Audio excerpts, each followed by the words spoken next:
Comment vous pouvez faire tout ceci en moins de 30 secondes? J'ai dit bien 30 secondes. J'ai une base de données où il y a des tâches, il y a des projets dedans avec les dates d'échéance et le statut.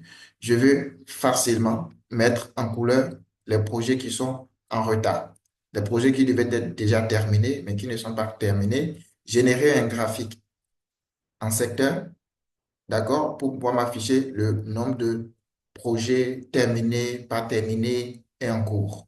Comment je peux le faire rapidement en quelques secondes? Pour cela, j'ai écrit une macro pour vous.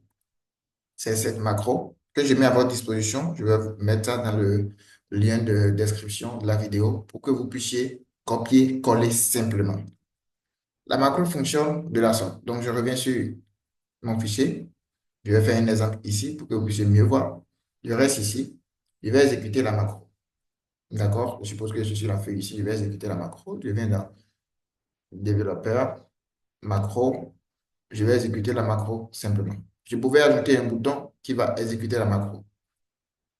Et directement, en quelques secondes, il l'a fait. Il met en rouge les projets qui sont en retard. Il me crée le graphique. Il fait le petit tableau de synthèse pour pouvoir compter les éléments. Alors, avant d'utiliser ce code que je vais vous mettre à votre disposition, vous devez vous rassurer que vous disposez d'un tableau qui est rangé de la sorte. Dans la première colonne, vous mettez l'idée. Dans la deuxième colonne, le nom du projet, les projets, les dates d'échéance et ici les statuts.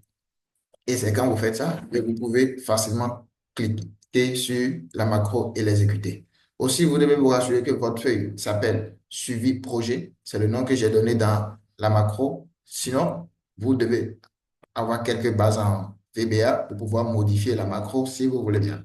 Donc, je vous mets tout ça en description. Vous pouvez le faire en quelques secondes désormais. Peu importe la taille de votre base de données, la taille du tableau, de votre base des tâches ou des projets, vous pouvez utiliser ce code pour facilement identifier les projets en retard, identifier créer des graphiques en quelques secondes, je vous dis. Vous avez bien vu maintenant comment ça marche.